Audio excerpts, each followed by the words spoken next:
Bismillahirrahmanirrahim. Assalamualaikum warahmatullahi wabarakatuh. Selamat datang kembali di channel Yttrium 39. Pada hari ini kita akan melanjutkan pembahasan terkait buffer atau yang disebut dengan larutan penyangga. Pada pertemuan sebelumnya kita telah membahas definisi larutan penyangga, yaitu larutan penyangga adalah larutan yang dapat mempertahankan pH larutan sehingga penambahan asam atau basa tidak akan merubah pH suatu larutan atau pH zat. Jikapun berubah, maka perubahannya tidak akan signifikan atau sangat kecil. Nah, di sini ada rumus untuk larutan penyangga. Larutan penyangga jenisnya ada dua, yaitu penyangga asam atau yang dikenal dengan buffer asam dan larutan penyangga basa atau yang dikenal dengan buffer basa.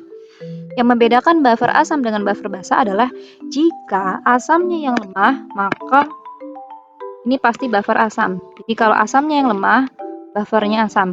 Kalau basanya yang lemah, maka buffernya basa. Jadi pada penyangga tidak ada komponen penyusun asam lemah dengan basa lemah. Artinya, buffer hanya terjadi jika komponen salah satunya lemah. Kalau dua-duanya lemah, misalnya asam kuat dengan basa kuat. Asam kuat dan basa kuat. Contohnya asam kuat adalah HCl. HCl digabungkan dengan basa kuat NaOH. Nah, ini tidak akan membentuk penyangga. Ini bukan penyangga ya. Tapi kalau HCl, misalkan asam kuat ini direaksikan dengan basa lemah. Basa lemahnya misalnya NH4OH. Nah, ini bisa membentuk penyangga.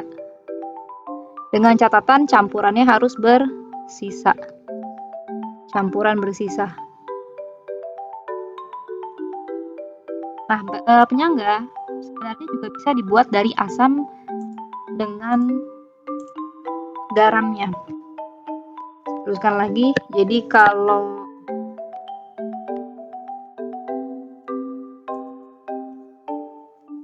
penyangga itu bisa dibuat dengan cara langsung, bisa juga dengan tidak langsung. Kalau cara langsung, ini langsung dengan garamnya. Jadi misalnya asam lemah dengan garam atau basa lemah dengan garamnya. Contoh, asam lemah tadi ada asam CH3COOH, asam cuka, dibuat dengan garamnya. Nah, garamnya itu adalah garam dari CH3COOH.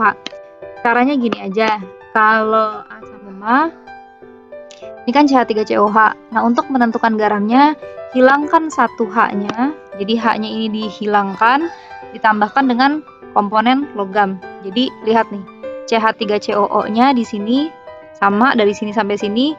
Nah, posisi H yang tadi nempel sama CH3COO saya gantikan dengan logam dari golongan 1 Na.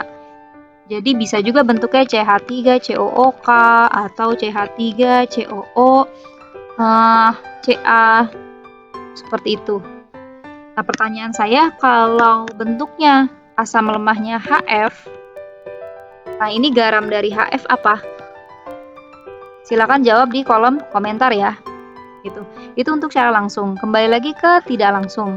Kalau cara tidak langsung, yaitu asam lemah dicampurkan dengan basa kuat. Jadi kalau yang tidak langsung, asam lemah campur basa kuat atau basa lemah dengan asam kuat.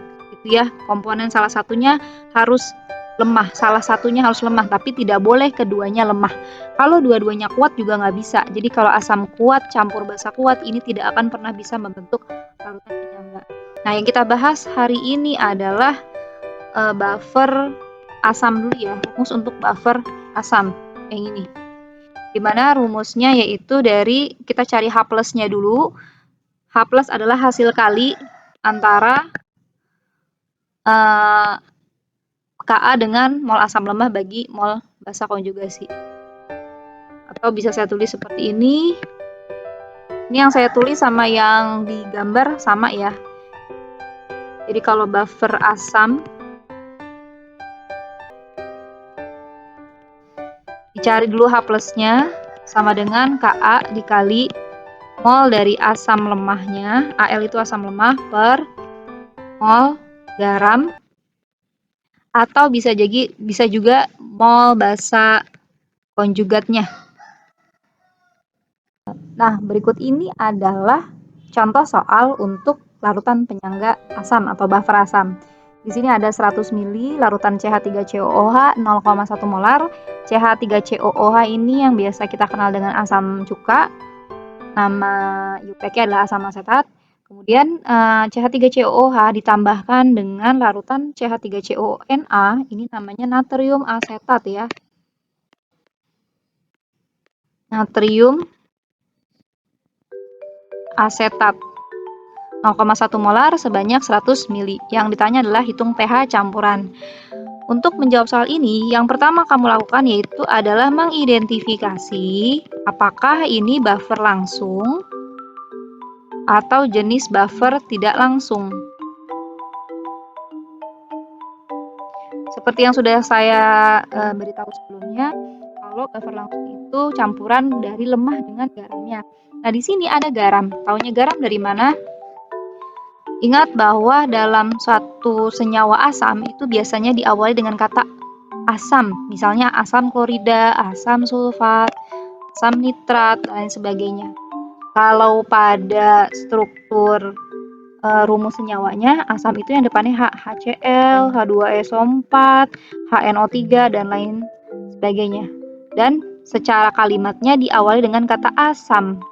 Sementara kalau basa, rumusnya diakhiri dengan OH umumnya ya, natrium hidroksida, barium hidroksida, kemudian kalium hidroksida, kalsium hidroksida gitu.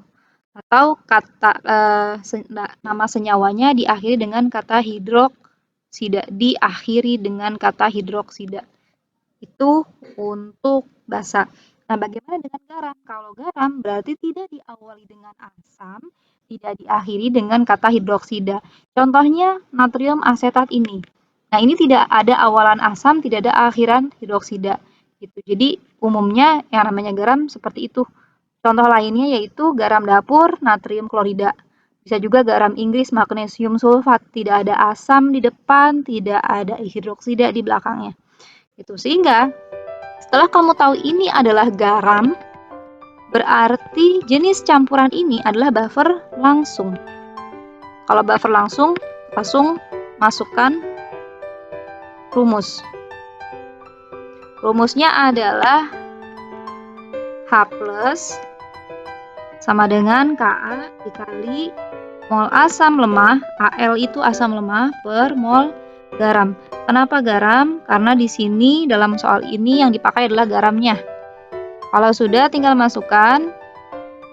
Untuk info Ka-nya biasanya dikasih tahu ya, Ka-nya di sini adalah 1,8 kali 10 pangkat min 5. 1,8 kali 10 pangkat min 5, kita masukkan, kita input nilai Ka dikali mol asam lemah. Nah, mol asam lemahnya tinggal dikali saja antara molar dengan volume. Kita kali 100 dikali 0,1. Jadinya 10 milimol. Berarti mol asam lemahnya adalah 10 milimol per mol garam. Mol garam sama, tinggal kali 0,1 molar dikali dengan 100 mili. Hasilnya sama, 10 milimol. Nah, ini mol garamnya. Kalau sudah, tinggal kita coret. Ini coret-coret berarti bisa. Coret-coret. Nah, sisanya adalah 1,8 kali 10 pangkat min 5. Nah, kalau sudah sampai H+, maka bagaimana cara menghitung pH-nya? Silakan kamu hitung, tuliskan di kolom komentar. Jadi ada 2 pertanyaan dalam tayangan YouTube ini, jawab di kolom komentar. Untuk pertemuan kita pada hari ini saya cukupkan pada pembahasan buffer asam, menghitung buffer asam. Sampai bertemu di pertemuan berikutnya. Wassalamualaikum warahmatullahi wabarakatuh.